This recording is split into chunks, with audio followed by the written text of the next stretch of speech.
Witajcie, film już ze środka naprawy. Technics.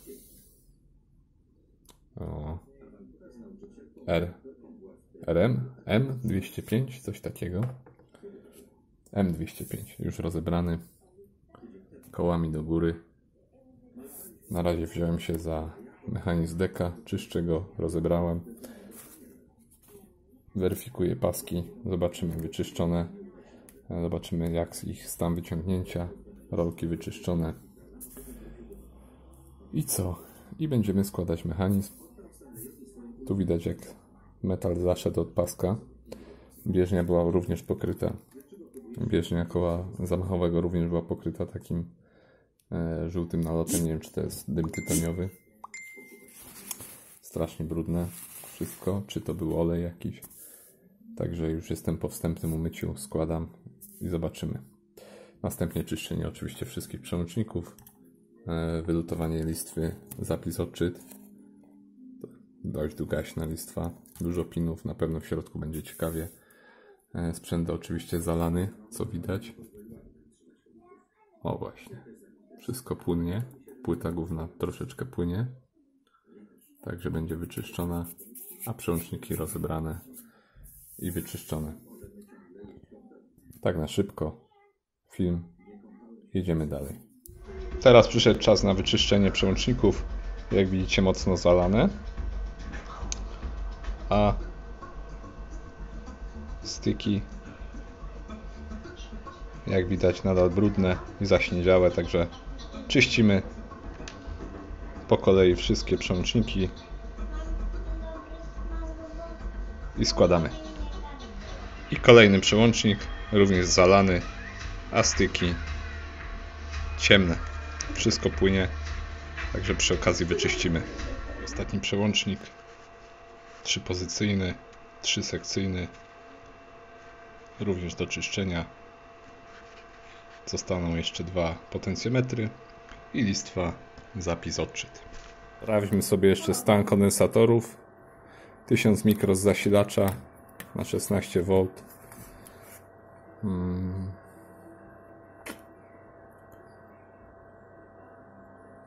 Jak widać w perfekcyjnym stanie. Trzymają pojemność. Także kondensatory zostaną. Jeszcze losowo sprawdzę parę. Powinno być ok.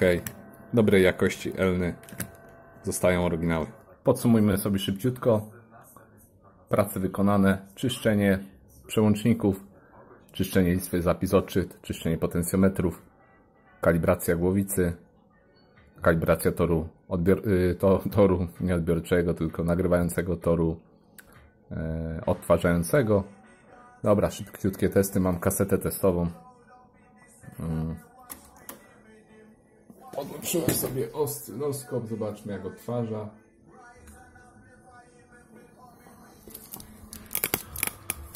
To jest jaka częstotliwość? 333. Mamy około, nie wiem czy widzicie, 337, 335. Także w miarę stabilnie. W tym momencie mamy sygnał 6,3 kHz. Zobaczmy sobie zgodność faz. Także jest ok. Starałem się to poprawiać, ale zawsze po włożeniu kasety i odtwarzaniu delikatnie się to rozstraja. Ważne, że mamy nachylenie. Nie jest to tak nachylone, tylko pod takim kątem w stosunku do osi X-ów. Jest ok. Obroty stabilne. Dobra, przełączmy się. Także bardzo stabilne odtwarzanie. Z kasety testowej fazę utrzymuje. Lekko drga, ale to już stabilność obrotów tutaj ma znaczenie.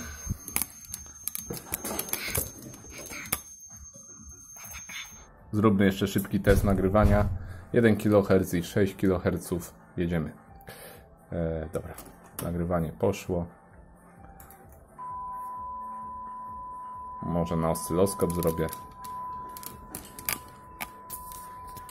Mamy 1 kHz. 6 kHz sygnał.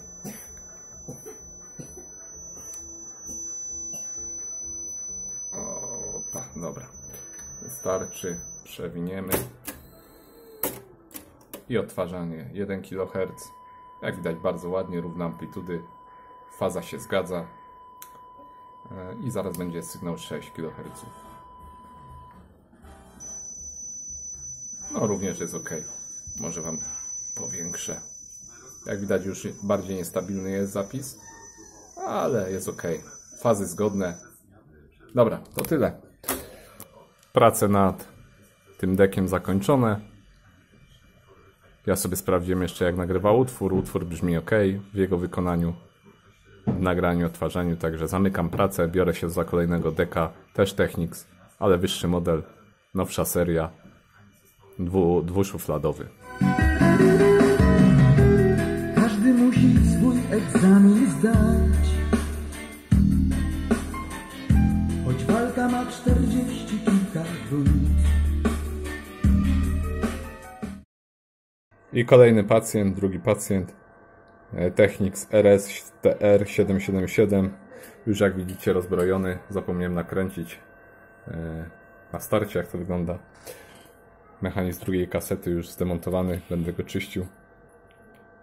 Ma problem, ponieważ po zamknięciu kasety i po włączeniu odtwarzania wyłączał się samoczynnie odtwarzanie, także jest problem. Będziemy sobie go niwelować i następnie skalibrujemy sobie. To samo zrobimy z pierwszą kasetą. Wyczyścimy paski, przeczyścimy mechanizm, a następnie skalibrujemy cały tor. Także to tak na szybciutko z pola walki. Kieszeń nagrywająca już ogarnięta, działa sprawna. Wyczyszczone wszystkie styki, przełączniki, wyczyszczone koła zamachowe. Próbowałem zmienić rolki na zamienniki, które dosłał właściciel, ale mają one jedną wielką wadę. Oryginalne rolki w Technicsie są elastyczne. Te są natomiast z wydruku prawdopodobnie 3D i są sztywne, przez co bardzo hałasują. Szkoda, że nie nagrałem filmu, jak one hałasują, także musiałem zmienić jeszcze raz na oryginalne te, co były. Te zostają w zapasie na ciężkie czasy, jakby coś się stało z oryginalnymi, a lubią padać oryginalne. Także zostawiamy je w zapasie, jakby co. A po czym poznałem, że są elastyczne. Na pierwszy rzut oka tego nie zauważyłem. Dopiero rolka oryginalna spadła mi na podłogę i zamiast takiego dźwięku był mięciutki dźwięk. No i wtedy się skapłem, że tak powiem, że oryginalne są wykonane z miękkiego materiału. Powróciłem do oryginalnych. Jest teraz cicho przy opuszczaniu i przy przewijaniu. Teraz czas na kieszeń numer 1. To jest kieszeń tylko odtwarzająca. Wymontuję, wyczyszczę wszystkie przełączniki, przeczyszczę paski. Paski są nowe, wymieniane przez właściciela nie tak dawno, są w dobrej formie. Przeczyścimy tylko bieżnie koł zamachowych. Naoliwimy co potrzeba, wyczyścimy przełączniki i można składać. I doszliśmy do momentu, w którym można zaprezentować w pełnej krasie nasz deck. Wykalibrowana szuflada odtwarzająca, szuflada nagrywająca, odtwarzająca, wyczyszczone wszystkie styki, powierzchnie stykowe, wyeliminowana już usterka polegająca na zatrzymywaniu się odtwarzania, nagrywania kasety prawej. Elektrolitów parę sprawdziłem, zasilacze są ok, kilka małych pojemności wymieniłem w torze nagrywającym. I co? Wyczyszczone również wszystkie bieżnie, naoliwiony mechanizm lewy, prawy. Sprawdźmy sobie teraz, jak działa. Włóżmy jakąś kasetę testową, sprawdźmy sobie, może na szybciutko. Bardzo fajny bajer, zobaczcie. Automatyczne zamykanie, otwieranie szuflad. Sprawdźmy sobie sygnał testowy. 10 kHz. Tak wygląda zgodność faz. No myślę, że jest bardzo fajnie, jak na 10 kHz. To jest bardzo dobry wynik. Naprawdę stabilna praca. Może ja już, żeby nie odrywać się od oscyloskopu, to zmienię teraz kasetę drugą. Kaseta druga, raczej szuflada druga. Tak wygląda zbieżność faz. Również jest bardzo dobrze. Może lekkie pływanie, ale jak widzicie stabilizuje się to w miarę poprawnie. No już nie mówię, że obroty ustawione, prędkość przesuwu taśmy ustawiona. To jest normalne, że jest zrobione. A zobaczmy sobie jeszcze w autorewersie, jak będzie działał, czyli przekładam taśmę i odtwarzam w odwrotną stronę w autorewersie. Również zgodność faz jest dobra. Delikatnie można jeszcze poprawić, ale to jest kaseta prawa. Sprawdźmy teraz jeszcze lewą kasetę w autorewersie. No jest naprawdę przyzwoicie. Dobra. No to co? To może tyle. Nie będę przeciągał tych filmów. Tak wygląda deck, tak się prezentuje. Bardzo fajna funkcja. Zaraz zobaczmy sobie, czy mi się uda to zaprezentować.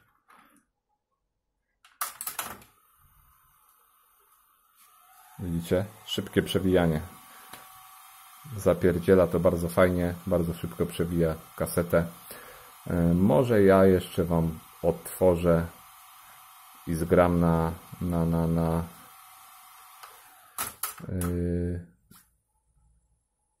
to mamy chyba utwór testowy.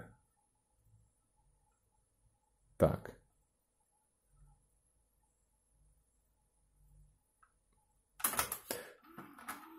Jeszcze zobaczę kieszeń prawa, żeby właściciel wiedział, że działa, bo z nią były problemy.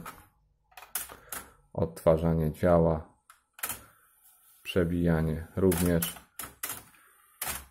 Teraz cofnął na początek utworu, ale jak widzicie działa. Wszystko jest ok. Dobra, to ja może zgram kawałek utworu testowego. Zobaczycie, jak on odtwarza. Ja powiem szczerze, no jestem zaskoczony jakością nagrań i odtwarzania. Bardzo fajny deck.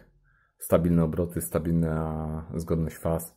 Zarówno w autorewersie, co nie zawsze się zdarza, ponieważ magnetofony z autorewersem mają taką przypadłość, że przy obrocie tej głowicy, no niestety nie ustawia ona się idealnie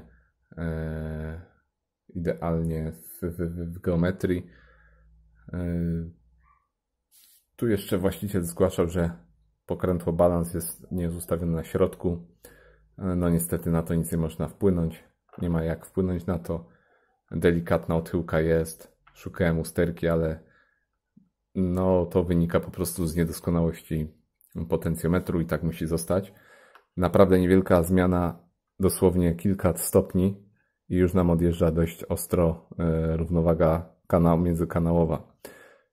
Z racji, że jest to sterowane przez scalak, jest to wzmacniacz sygnału wejściowego na nagrywaniu zrealizowane na scalaku, a regulacja balansu odbywa się po prostu w peryferiach tego scalaka. Już niewielka zmiana rezystancji w jedną lub drugą stronę tego potencjometru powoduje dość duży odchyłkę w poziomie nagrywanych kanałów, także nie ma co z tym walczyć. Ja może zrobię tak, że starym sposobem, znanym starym serwisantom, po prostu ustawię balans odpowiednio i po prostu wezmę śrubokręt i tutaj wydrę taką kreseczkę i wtedy będzie na stałe zaznaczone, gdzie jest ten balans, trzeba ustawiać. Dobra, a teraz nie przedłużając, to zgram jeszcze Wam utwór testowy po prostu z kasety i załączę do filmu. Zobaczycie, jak to odtwarza. No bardzo przyjemnie, jestem zaskoczony. To tyle w tym krótkim filmie. Może mało konkretów, ale muszę przyspieszyć troszeczkę z pracą, ponieważ jeszcze jeden magnetofon czeka. A w sumie nie ma co tu opowiadać za dużo przy magnetofonach. Tutaj strojenie odbywa się na zasadzie automatu. Po prostu nie mamy do wszystkiego potencjometrów, którymi moglibyśmy wyregulować. Właściwie nie mamy w ogóle potencjometrów, tylko od prędkości przesuwu taśmy. Reszta jest zrealizowana poprzez procesor. Wchodzimy w tryb testowy, ustawiamy sobie wzmocnienie toru odbiorczego, nie odbiorczego, tylko odczytującego, odtwarzającego i jednocześnie nagrywającego. No i to wszystko. Mechanika wyczyszczona, myślę, że będzie działał. Ja skręcam, a wy posłuchajcie sobie utworu. Do następnego. Trzymajcie się, cześć. Zobaczcie jeszcze, jak piękna jest separacja międzykanałowa. W tym momencie gra kanał prawy z kasety, lewy jest wyciszony całkowicie. Bardzo fajnie. Naprawdę bardzo fajnie to wygląda. Zaraz będzie kanał lewy, a kanał prawy wyciszony, także separacja stereo tego deka jest bardzo fajna.